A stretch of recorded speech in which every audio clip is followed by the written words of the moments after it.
आप देख रहे हैं आज का संदेश लाइव। भाइयों बहनों, आज की तिथि हमारे लिए बहुत महत्वपूर्ण है। गोवा मुक्ति का दिवस तो है ही, लेकिन आज के दिन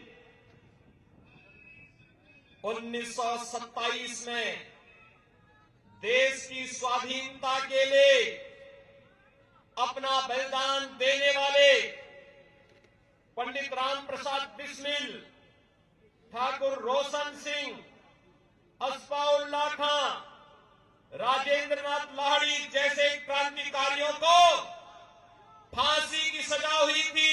निरंकुश ब्रिटिश हुकूमत को उखाड़ने के लिए क्रांतिकारियों ने उस कालखंड में ज्वलंत जगाई थी। आज पूरा देश अपने महान क्रांतिकारियों का स्मरण कर रहा है, उन्हें बार बार स्मरण कर रहा है, और इसलिए आज जन विश्वास यात्रा केंद्र और प्रदेश सरकार की विकास की यात्रा को जन विश्वास में बदलने के लिए, जनता जनार्दन का आशीर्वाद प्राप्त करने के लिए एक बार फिर प्रदेश के 6 स्थानों से प्रारंभ हो रही है। और मैं सौभाग्य मानता हूं कि भगवान श्री कृष्ण की इस पावन धरती पर मुझे इस यात्रा का शुभारंभ करने का सौभाग्य प्राप्त हुआ है। भाइयों बहनों, मैं यहां पर मेरे लिए यह धरती इसलिए भी महत्वपूर्ण है क्योंकि इस वर्ष के प्रारंभ में यहां पर हमारे दोनों मंत्री, यहां के विधायक, दोनों विधायक और यहां की माननीय सांसद, ब्रज तीर्थ विकास परिषद, यहां के प्रशासन, यहां के पूज्य संतों के आशीर्वाद से पहली बार भव्य वैष्णव कुंभ यमुना मैया के तट पर करने का सौभाग्य यहां प्राप्त हुआ था और उस आयोजन में मुझे जुड़ने का अवसर प्राप्त हुआ था। तब भी मैं यहां आया था और अभी पिछले दिनों भी मैं आया था। भैया बहनों, ये वही धरती है, याद करिए, ब्रज की ये धरती जहां का रज रज कण कण भगवान कृष्ण की लीला से भरी पड़ी है, राधे रानी की लीला से भरी पड़ी है। हमारे लिए तीर्थ है, पवित्र है ये भूमि। लेकिन पिछली सरकारों में क्या होता था? ये वही धरती है, कोसी कला का दंगा यहां का कोई व्यक्ति भूला नहीं होगा। कोसी कला में क्या होता था, जवाहर बाग में क्या होता था। पहले जवाहर बाग की घटना होती थी, कोसी कला का दंगा होता था। आपने देखा होगा। भाइयों बहनों, आप याद करिए, पिछले 4.25 वर्ष के अंदर आज हमारी सरकार को 4.25 वर्ष भी पूरे हो रहे हैं और 4.25 वर्ष के दौरान प्रदेश के अंदर कोई दंगा भी नहीं हुआ, एक भी दंगा नहीं हुआ, कोई पलायन नहीं हुआ। जो व्यापारी, जो प्रताड़ित हिंदू पिछली सरकारों में 14 वर्षों की प्रताड़ना के दौरान पेशेवर माफिया और अपराधियों के द्वारा यहां से भगाए गए थे, वह व्यापारी, वह उद्यमी और वह हिंदू वापस अपने घरों को आया है और बड़ी शान के साथ अपने घरों में रह रहा है। आज कोई व्यापारी और कोई हिंदू प्रदेश से पलायन नहीं करता है। आज पलायन होता है प्रदेश से पेशेवर अपराधी और माफियाओं का। आज पलायन होता है उन लोगों का। क्यों पीड़ा है सपा, बसपा और कांग्रेस को? कल आपने देखा होगा, देश के यशस्वी प्रधानमंत्री आदरणीय मोदी जी ने देश के सबसे बड़े एक्सप्रेसवे का शिलान्यास शाहजहांपुर में किया। ब्रज क्षेत्र में ही पड़ता है क्षेत्र, और शाहजहांपुर में बड़ा आयोजन, लाखों की संख्या में लोग आए थे प्रधानमंत्री जी को सुनने के लिए। और प्रधानमंत्री जी ने उस समय इस बारे में कहा कि गंगा एक्सप्रेसवे उत्तर प्रदेश के विकास की रीढ़ बनेगी। लेकिन जिन लोगों को विकास अच्छा नहीं लगता, उन लोगों ने प्रधानमंत्री जी के ट्वीट पर गलत, प्रधानमंत्री जी के वक्तव्य पर गलत ट्वीट किए। जिन लोगों को प्रदेश का विकास अच्छा नहीं लगता था, वे लोग अनर्गल प्रलाप करते हैं। भाइयों बहनों, प्रधानमंत्री मोदी जी के लिए भारत की 135 करोड़ जनता ही परिवार है, लेकिन कांग्रेस, सपा, बसपा के लिए उनका अपना व्यक्तिगत परिवार ही प्रदेश या देश है। उस व्यक्तिगत परिवार से ऊपर वे सोच भी नहीं सकते हैं। उन लोगों से आप क्या उम्मीद करते हैं? जिन लोगों के पास संकुचित दृष्टि है, वे विकास के इस मॉडल को नहीं स्वीकार कर सकते। विकास के इस मॉडल को कैसे सराहना कर सकते हैं? और यही तो कारण है कि जब डबल इंजन की सरकार विकास कराती है, उन लोगों को तब भी अच्छा नहीं लगा था जब मथुरा वृंदावन नगर निगम घोषित हुआ था। उनको तब भी अच्छा नहीं लगा था जब ब्रज तीर्थ विकास परिषद का गठन हुआ था। उनको तब भी अच्छा नहीं लगा था जब ब्रज तीर्थ विकास परिषद के सभी तीर्थों के साथ साथ मथुरा में मदिरा और मांस की दुकानों को बंद किया गया था। उनको तब भी अच्छा नहीं लगा था। तब भी उनको अच्छा नहीं लगा था। और उनको तब भी अच्छा नहीं लग रहा था जब मुजफ्फरनगर के दंगाइयों के खिलाफ सरकार कार्य कर रही थी। उनको तब भी अच्छा नहीं लगता है जब हम किसी गरीब को फ्री राशन योजना का लाभ देते हैं। जब प्रधानमंत्री मोदी जी देश के 135 करोड़ जनता को फ्री वैक्सीन, सबको वैक्सीन का लाभ देते हैं, उनको तब भी अच्छा नहीं लगता है। उनको तब भी अच्छा नहीं लगता है जब प्रदेश के अंदर सुरक्षा का बेहतर वातावरण और देश के अंदर देश की सीमाएं सुरक्षित होती हैं, तो विपक्ष को वह अच्छा नहीं लगता है। जब दंगाइयों पर सख्ती की जाती है तो कांग्रेस, सपा और बसपा को अच्छा नहीं लगता है। उनको अच्छा क्या लगता है? दंगाइयों को गले लगाना, आतंकवादियों को छोड़ना, गौमाता की हत्या और गौमाता के हत्यारों को तस्करी करने के लिए प्रेरित करना, गरीब के लिए आने वाली अन्य योजना पर डकैती डालना, विकास के कार्यों में लूटपाट करना, आस्था के साथ खिलवाड़ करना। मैं पूछना चाहता हूं भाइयों बहनों, आपने आशीर्वाद दिया, ऐसा कौन कार्य है देश के अंदर जो भाजपा ने कहा हो और वह न किया हो? कौन ऐसा कार्य है? मोदी जी ने कहा सबका साथ सबका विकास, तो सबका साथ सबका विकास, एक गरीब को मकान मिल जाना, यही हमारे लिए राम राज्य है। एक गरीब को विद्युत का निःशुल्क कनेक्शन मिल जाना, ये हमारे लिए राम राज्य है। एक गरीब को फ्री में शौचालय मिल जाना, यही हमारे लिए राम राज्य है। एक गरीब को 5 लाख रुपए की स्वास्थ्य बीमा का कवर मिल जाना, ये भारतीय जनता पार्टी ने कहा नहीं था, लेकिन एक गरीब का हक था, मोदी जी ने वो दिया, भारतीय जनता पार्टी ने वो दिया। एक गरीब को सुरक्षा का बेहतर वातावरण मिलना चाहिए, एक बेटी को सुरक्षा का बेहतर वातावरण मिलना चाहिए, यह भारतीय जनता पार्टी ने आपको दिया, प्रदेश को दिया, देश को दिया। और यही तो विपक्ष को अच्छा नहीं लग रहा है कि आखिर ये सब क्या है। हमने कहा था देश के अंदर आतंकवाद को मिटाएंगे, कश्मीर में धारा 370 समाप्त कर दी गई ना। पंडित दीनदयाल उपाध्याय जी की पावन जन्मभूमि यही क्षेत्र है।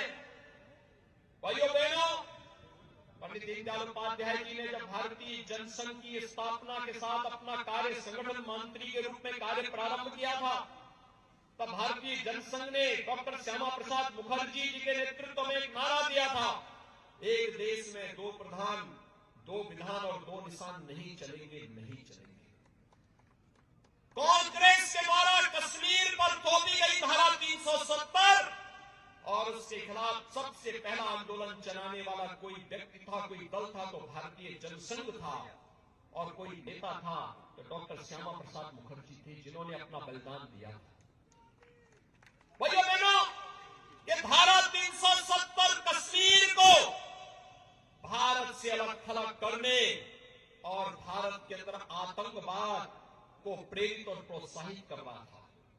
लेकिन भारतीय जनता पार्टी की सरकार ने स्वीकार नहीं किया। प्रधानमंत्री मोदी जी ने, गृह मंत्री अमित शाह जी ने जैसे ही मौका मिला, एक झटके में 5 अगस्त 2019 को धारा 370 को सदैव के बड़े कूड़े के ढेर में डाल करके एक भारत श्रेष्ठ भारत की परिकल्पना को साकार किया। कश्मीर में धारा 370 को हटाने का आप समर्थन करते हैं? एक बार दोनों हाथ उठा करके मेरे साथ बोलेंगे, क्या समर्थन करते हैं? तो जोरों से बोलेंगे, भारत माता की, भारत माता की। भाइयों बहनों, पिछले चुनाव में जब इस क्षेत्र में मैं प्रचार करने के लिए आया था, तो मैं एक सभा में आया था। जैसे आया था, मैं सभा प्रारंभ करता, तब तक हमारे मीडिया के एक मित्र ने मुझे कहा, योगी जी आप लोग कहते हैं कि रामलला हम आएंगे, मंदिर वही बनाएंगे, क्या बनाएंगे? तो मैंने कभी आपको क्या संदेह है क्या? कहा नहीं, आप लोग यही नारा लगाते हैं। मैंने कहा चिंता मत करिए, हम आएंगे भी और भव्य राम मंदिर के निर्माण का मार्ग भी प्रशस्त करेंगे। भाइयों बहनों, मैं आपसे पूछना चाहता हूं, हमने जो कहा अयोध्या में भगवान राम का मंदिर के निर्माण का कार्य प्रारंभ हो गया है ना? 5 अगस्त 2020 को प्रधानमंत्री मोदी जी ने अयोध्या में जाकर के भगवान राम के भव्य मंदिर के निर्माण का कार्य प्रारंभ कर दिया है। आप खुश हैं? मेरे साथ बोलेंगे, जय जय श्री राम, जय जय श्री राम।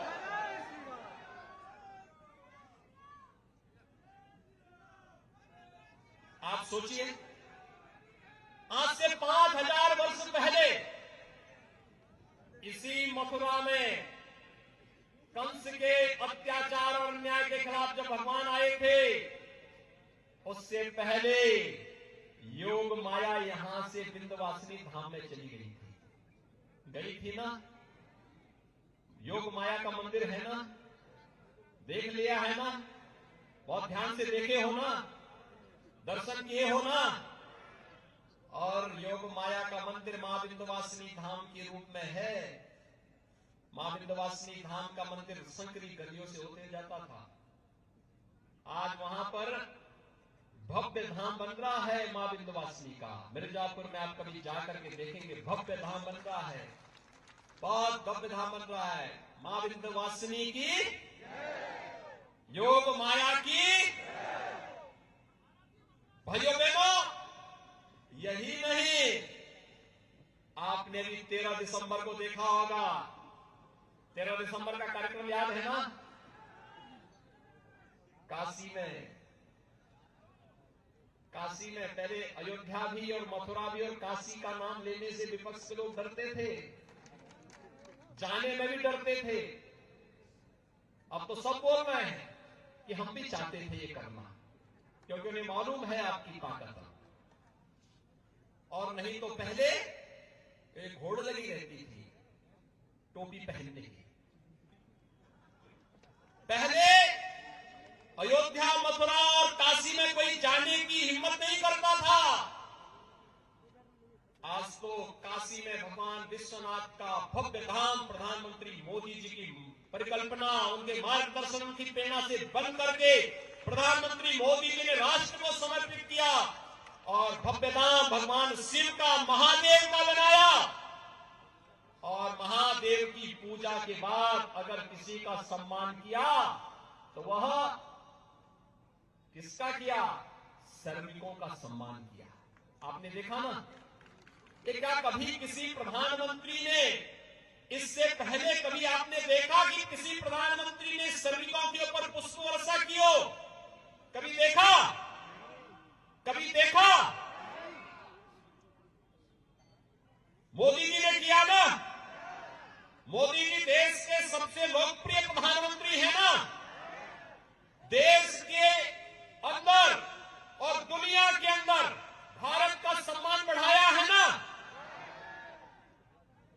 श्रमिकों का सम्मान भी किस रूप में है? अपने पास बिठा करके पहले उन्हें बिठाया, प्रधानमंत्री जी खड़े रहे, श्रमिकों को कुर्सियों में बिठाया और फिर अपने हाथों से उनके पुष्प वर्षा की। क्या दृश्य था भाइयों बहनों, ये क्या दृश्य! स्वतंत्र भारत, यही तो भारत है जिसमें कभी प्रधानमंत्री मोदी जी प्रयागराज कुंभ में जाकर के स्वच्छता कर्मियों के पाद प्रक्षालन का काम करते हैं। किया ना? आपने वो दृश्य देखा? इससे पहले किसी प्रधानमंत्री ने किया? किसी प्रधानमंत्री को किसी स्वच्छता कर्मी का क्या अपने मां बाप के पैर धोते हुए भी देखा है क्या? लेकिन प्रधानमंत्री मोदी जी ने तो वो कर दिया, स्वच्छता कर्मी उनका पाद प्रक्षालन कर रहे हैं, सम्मान दे रहे हैं, श्रमिकों को सम्मान दे रहे हैं। किसान सम्मान निधि पहले भी दी जा सकती थी ना? किसी ने दिया? किसने दिया? मोदी जी ने। किसने दिया? भाइयों बहनों, काशी विश्वनाथ धाम हम सब अपना सौभाग्य मानते हैं कि इन सब कार्यक्रमों के साथ जनता के आशीर्वाद से हम सबको जुड़ने का अवसर प्राप्त हुआ और आनंद और अंतःकरण से आनंद की अनुभूति और ज्यादा होती है जब भगवान शिव के साथ श्रमिकों का सम्मान भी प्रधानमंत्री जी के हाथों से हम लोगों ने वहां पर देखा था। यह अद्भुत क्षण था और उस अद्भुत क्षण का साक्षी पूरा देश और पूरी दुनिया बनी। मेरे साथ बोलेंगे, हर हर महादेव। भैया बहनों, ये है नया भारत और इस नए भारत के साथ आपको जोड़ने के लिए ही, इस नए भारत के साथ जोड़ने के लिए ही उत्तर प्रदेश ने आज अंगड़ाई ली है। ये उत्तर प्रदेश अपने धाम का निर्माण भी करेगा और माफिया और गरीब और व्यापारियों की संपत्ति पर कब्जा करने वाले माफियाओं के सिर के ऊपर बुलडोजर चलाने का काम भी करेगा। यही तो उत्तर प्रदेश है।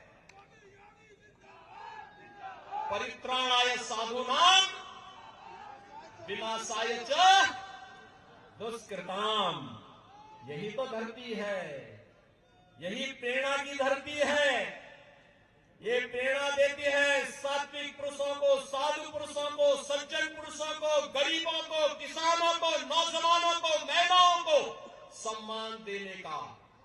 लेकिन आतंकवादियों को, आतताइयों को, अपराधियों को, माफियाओं को और उनके संरक्षणदाताओं को उसी ही कठोरता के साथ उसका मुकाबला करने की तैयारी करने की भी प्रेरणा देता है। और मुझे लगता है हमारी पार्टी ने इसीलिए बड़े सोच समझ करके आज मुझे वृंदावन भेज दिया कि जन विश्वास यात्रा का शुभारंभ मैं मथुरा वृंदावन की धरती से ही करूं। और भाइयों बहनों, आज मैं यहां पर आया हूं आपसे कहने के लिए, हम लोगों ने जो कहा था, विश्वास जो कहा वो करके दिखाया। हमने भेदभाव किसी के साथ नहीं किया, विकास सबका। जब श्रीकांत जी ने विद्युत के कनेक्शन देने प्रारंभ किए थे, क्या किसी की जाति पूछी थी? सबको दिया, विकास सबका। जब चौधरी लक्ष्मी नारायण जी के माध्यम से किसानों की उपज को क्रय करने की बात हुई तो क्या किसी की जाति और चेहरा देख करके प्रारंभ हुआ था क्या? नहीं। तब सबका साथ, सबके विकास का, विकास सबका, लेकिन तुष्टीकरण किसी का नहीं। नारा क्या था? विकास सबका, तुष्टीकरण किसी का नहीं। और भाइयों बहनों, आज मैं यही कहने के लिए आया हूं। हमारी सरकार ने भी हाल ही में कहा, हम जितनी भी निराश्रित महिलाएं हैं, विधवा महिलाएं हैं, इनकी पेंशन की राशि को हमारी सरकार ने पहले कम लोगों को मिलता था, हमने 5 वर्ष में उसको दुगना किया और फिर अब ये कहा कि अब तक तो ये 500 रुपए मिलती थी, अब इनको 1000 रुपया महीने पेंशन दिया करेंगे। खबरें होंगी आपकी, आपके गांव की, आपके शहर की। खबरें होंगी राजनीतिक गलियारों की, आपराधिक दुनिया की, सरकारी कार्यालयों में बढ़ते भ्रष्टाचार की, विकास के नाम पर हो रही लूट की, व नेताओं के झूठ की। हम दिखाएंगे आपको सच्ची और सटीक खबरें। खबरें मतलब आज का संदेश।